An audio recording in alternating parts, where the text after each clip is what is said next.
Hi welcome back to access skill corner. നമ്മളിന്ന് discuss ചെയ്യാൻ പോകുന്നത് registration process in G S ടിയിൽ എങ്ങനെയാണ് രജിസ്ട്രേഷൻ നടത്തുക.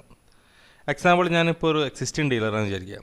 എക്സിസ്റ്റിംഗ് ഡീലർക്ക് ഏത് മെത്തേഡിലൂടെയാണ് രജിസ്ട്രേഷൻ നടത്തേണ്ടത്, അല്ലെങ്കിൽ എന്തിനാണ് രജിസ്ട്രേഷൻ നടത്തുന്നത് നമുക്ക് ഇവിടെ കാണാം. ഇപ്പോൾ എനിക്കിവിടെ എൻ്റെ ചാർട്ട് അക്കൗണ്ട് ഞാൻ വിളിച്ച് ചോദിക്കുകയാണ്, ഞാൻ രജിസ്റ്റർ ചെയ്യേണ്ട ആവശ്യമുണ്ടോ. ജി എസ് ടി നിയമപ്രകാരം എല്ലാ എക്സിസ്റ്റിംഗ് ടാക്സ് പേഴ്സ്, അതായത് ആരൊക്കെ ഇപ്പോൾ ഓൾറെഡി ടാക്സ് അടയ്ക്കണ്ടോ, അതായത് നമ്മുടെ വാറ്റ് നിയമപ്രകാരമോ അല്ലെങ്കിൽ സെൻട്രൽ എക്സൈസ് പ്രകാരമോ സർവീസ് ടാക്സ് പ്രകാരമോ ആരൊക്കെ ടാക്സ് അടയ്ക്കണ്ടോ അവരെല്ലാവരും ഇതിൽ എൻറോൾ ചെയ്യണം. അതേപോലെ തന്നെ ഇത് എന്തിനാണ് എൻറോൾമെൻറ്റ് പ്രോസസ്സ് എന്ന് പറഞ്ഞാൽ നമ്മുടെ ഡാറ്റയിൽ എന്തെങ്കിലും ഇൻകംപ്ലീറ്റ് ഡാറ്റ ഉണ്ടോ അതെല്ലാം ക്ലിയർ ചെയ്യാൻ വേണ്ടി, ദാറ്റ് മീൻസ് നമ്മുടെ ഡാറ്റ എല്ലാം കറക്റ്റ് ആവാൻ വേണ്ടിയാണ് നമ്മൾ ജി എസ് ടി പോർട്ടലിലേക്ക് എൻറോൾമെൻറ്റ് നടത്തുന്നത്. അതുകൊണ്ടാണ് ഈ പ്രോസസ്സ് എൻറോളിങ് പ്രോസസ്സ് നടത്തുന്നത്.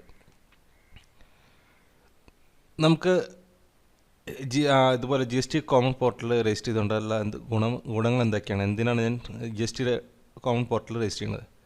G S T common portal concept, അതായത് നമ്മൾ ഓൾ ഓവർ ഇന്ത്യ ഇനി ഒറ്റ കോമൺ പോർട്ടൽ ഉണ്ടാവുള്ളൂ. അതായത് എക്സൈസ് ടാക്സിനും വാറ്റിനും സർവീസ് ടാക്സിനും വേണ്ടി മൊത്തത്തിൽ ടോട്ടലി ഒറ്റ കോമൺ പോർട്ടൽ ഉണ്ടാവുള്ളൂ. ഈ കോമൺ പോർട്ടൽ പ്രകാരമായിരിക്കും നമ്മൾ റിട്ടേൺ ഫയൽ ചെയ്യണതും അതുപോലെ ടാക്സ് പേയ്മെൻറ്റ് നടത്തുന്നതും മറ്റുള്ള ടാക്സ് സംബന്ധമായ കാര്യങ്ങളെല്ലാം നമ്മൾ ഈ പോർട്ടൽ വഴിയാണ് നടത്തുന്നത്. അതുകൊണ്ട് നമ്മൾ എക്സിസ്റ്റിംഗ് ടാക്സ് പേഴ്സ് എന്തായാലും ഇതിൽ എൻറോൾ ചെയ്തേ പറ്റൂ. നമുക്ക് ഓൾറെഡി ഇതിന് വല്ല ഫീസ് ഉണ്ടോ എന്ന് വെച്ച് കഴിഞ്ഞാൽ ഇതിന് ഒരു ഫീസും ചാർജ് ചെയ്യുന്നില്ല. G S T portal enrol ചെയ്യാൻ വേണ്ടി ഫ്രീ ആയിട്ട് ആ ഫീസൊന്നും ചാർജ് ചെയ്യുന്നില്ല, ഫ്രീ ആണ് ഇതിൻ്റെ ഓപ്ഷൻ. അതേപോലെ നമുക്ക് മറ്റൊരു ഓപ്ഷൻ വരാം. ദാറ്റ് മീൻസ് ഞാനിപ്പോൾ ഓൾറെഡി സെപ്പറേറ്റ്ലി സെൻട്രലിലോ അല്ലെങ്കിൽ സ്റ്റേറ്റിലോ ഏതെങ്കിലും ടാക്സിൽ നമ്മൾ എൻറോൾ ചെയ്യേണ്ട ആവശ്യമുണ്ടോ, രണ്ട് ഇതുകൂടി ഒരുമിച്ച് കൊണ്ടു നടക്കേണ്ട ആവശ്യമുണ്ടോ എന്ന് ചോദിച്ചു കഴിഞ്ഞാൽ ജി എസ് ടി സിനാരിയോയിൽ totally one nation one tax one കൺസെപ്റ്റിലെത്തുമ്പോൾ ഇവിടെ നമുക്ക് അതിൻ്റെ ഒരു ആവശ്യകതയില്ല. കാരണം ഇവിടെ നമുക്ക് എല്ലാ ജി എസ് ടി ആക്ട് പ്രകാരമാണ് പറഞ്ഞത്. ദാറ്റ് മീൻസ് ഇവിടെ നമുക്ക് സെയിൽ ടാക്സോ സെൻട്രൽ സെയിൽ ടാക്സോ ആയിട്ട് യാതൊരു ബന്ധം വരുന്നില്ല. ഇവിടെ commonly central C G S ടിയും എസ് ജി എസ് ടി ആയിട്ടാണ് ഇവിടെ ജി എസ് ടി രൂപപ്പെടുന്നത്. അതേപോലെ നമുക്ക് മറ്റൊരു സംശയം കൂടി വരാം, ഞാൻ എന്തൊക്കെ ഡോക്യുമെൻറ്റ്സാണ് ഇതിൽ കീപ്പ് ചെയ്യേണ്ടത്, അതായത് G S T portal enrol ചെയ്യണമെങ്കിൽ ഞാൻ എന്തൊക്കെ ഡോക്യുമെൻറ്റ്സാണ് ഇവിടെ വെക്കേണ്ടത്. നമുക്ക് ഇവിടെ ജി എസ് ടിയിൽ രജിസ്റ്റർ ചെയ്യണം, ജി എസ് ടിയിൽ എൻറോൾ ചെയ്യണമെങ്കിൽ നമുക്ക് ഇവിടെ വേണ്ട ഡോക്യുമെൻറ്റ്സ് എന്ന് പറഞ്ഞു കഴിഞ്ഞാൽ, അതായത് നമുക്ക് നമ്മുടെ ഓൾറെഡി എക്സിസ്റ്റിംഗ് ആയിട്ടുള്ള ടാക്സ് അതോറിറ്റീസ്, അതായത് സെൻട്രൽ അല്ലെങ്കിൽ സ്റ്റേറ്റ് ടാക്സ് അതോറിറ്റീസ് നമുക്ക് ഇവിടെ പ്രൊവിഷണൽ ഐ ഡി തരും. അതിൻ്റെ ഒപ്പം തന്നെ പാസ്വേഡും കൂടി ലഭിക്കും. ഇത് രണ്ടും വെച്ചിട്ട് വേണം നമുക്ക് ഇവിടെ രജിസ്റ്റർ ചെയ്യാൻ.